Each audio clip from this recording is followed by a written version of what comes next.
Hi guys, Emma Davis here. I need to get out of the shadow.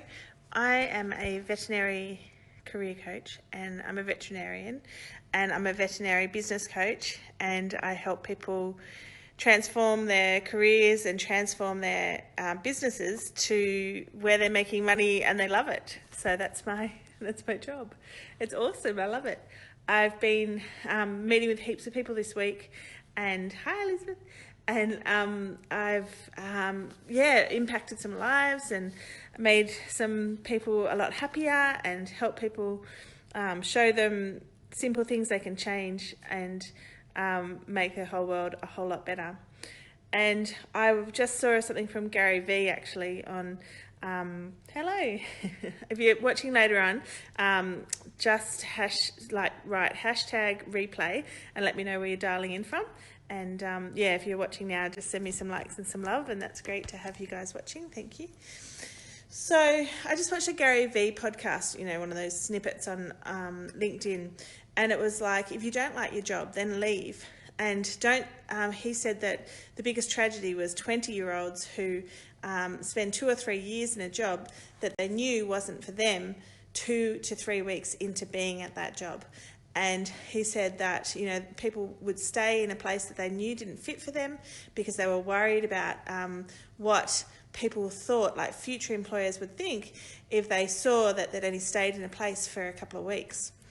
And his advice was that we live in a different world now, and that's not the case, that the market is such that if you're going to send your resume into the next employer and they're going to prejudge you on that and not interview you because you only stayed at one place for a couple of months, then you probably don't want to work there anyway, because they should be bringing you into the room and talking to you and finding out, giving you the opportunity to explain about that.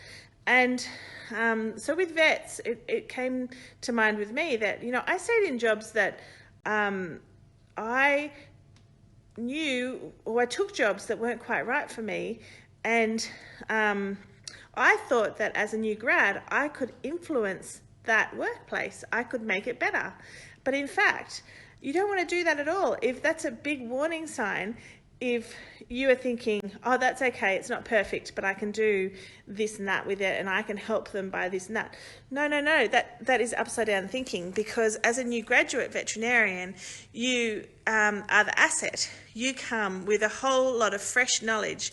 You've just sat through 5 years or more of study on the latest research. So to a practice, you should be the asset, and you should want to work in a practice where your expectations are met, and where you are paid properly and you're treated well and allowed to settle into the realities of practice, because it's a very busy, very challenging workplace.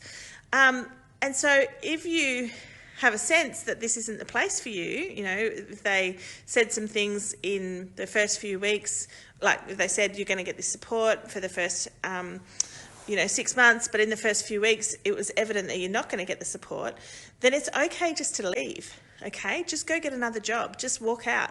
Protect yourself from staying, because if you stay, the evidence is in their actions. If they're not, words are cheap, really. They can say anything, but if they don't back up their words with actions, and that's how they start, then that's how it's going to continue. And I've been talking to some people this week, and they've spent so much time in workplaces where they had their expectations, what they were told would happen, didn't happen, and they stayed waiting for it to change, okay? And it didn't change, and then that can really impact your life negatively.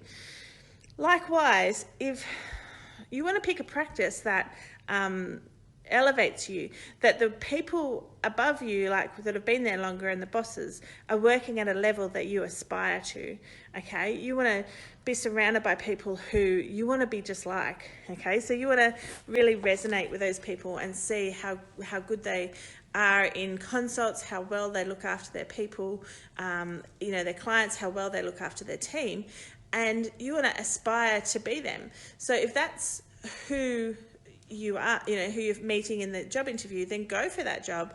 And if that's who they turn out to be at the job, then stay and stick there. But don't walk into an interview thinking, oh, that was a bit awkward, but it's okay. I'm really emotionally able and competent, and I'll be able to fix it. Because no, you can't. You can't fix something. You can't fix other people at all. If they're needy, then there's a reason for it. Okay, sorry people out there that are trying to employ veterinarians, but you can get business coaching for your businesses and sharpen them up, because gone are the days of getting a new grad vet and working them into the ground and then spitting them out 3 years later. And we need to treat our people better. The new graduate vets need to have a higher standard for themselves, and we need to have a higher standard for ourselves in business, so that we can look after our employees better, and all of our employees and our veterinarians as part of that. So guys, we set our own standards, and it's really important to do that, to know your value, know your worth. It's really scary when you're a new graduate, because you think that I thought that I wasn't worthy of the profession. I thought, I was mistakenly let in, even though I got, really, first class honours in the degree. I still thought it was a mistake that I was there. But everybody feels like that. They feel, a bit like an imposter when they come in, and they think this is like an amazing profession. Everybody I know wants to be here. It must be an awesome place. So we go in on the back foot. And the students at Nottingham, when I was there last year, they were the same. They were so shy about asking any questions of these employers. But in fact, we need to ask the questions, and we need to protect ourselves. And you want to not go in and think it's okay, these people must know better. Like, these people must know what the profession's like. It doesn't feel right to me, but I'll just accept it. No, you don't want to accept that at all, because it's just a recipe for disaster. Some will abuse you. Things won't get better than what they are when you walk in. Okay. So set your standard. If it's not right, then bounce. As Gary Vee said, just bounce. Get in there, give it a go. If it's not right for you, if their antimicrobial usage is incorrect and they're not open to changing things, if you're not happy with a surgical standard, if you're not happy with how they treat their nurses, or they're just, you're doing more after hours than they said you'd have to, talk to them about it for sure. But if they then promise to fix it and they don't, then actions are louder than words, and they're probably not going to fix it.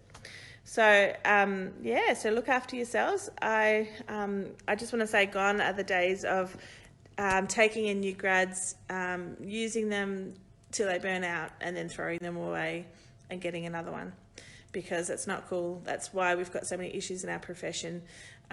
We need to both have a personal standard that we won't accept that we will only accept a standard we're happy with right from the start in our workplace, and how we show up and looking after ourselves, and then how our employer treats us. And then and the employers need to start to look at themselves.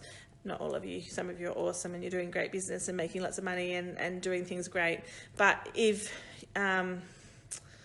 there's a problem with staff retention, then that's a problem in the business, and you might need business coaching, and we can do lots of things with business coaching. We can help you stabilise your business. We can help you find and recruit the right staff.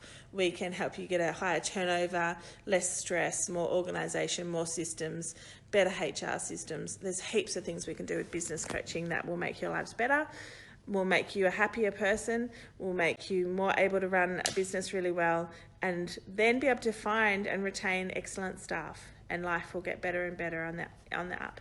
So everybody needs to set their standards, and and even, welcome to the profession. Those guys that are just graduating and coming to our profession, welcome. We need you. We need brave, smart people, and we look forward to having your beautiful, fresh business heads around our profession and getting some of these things straightened out. Okay, I'm a veterinary career coach and a veterinary business coach, and I'm happy to talk to you. Just send me a message, and I hear my family coming home on a Friday night, and send me a message and I'll talk to you soon. Okay, see ya, bye.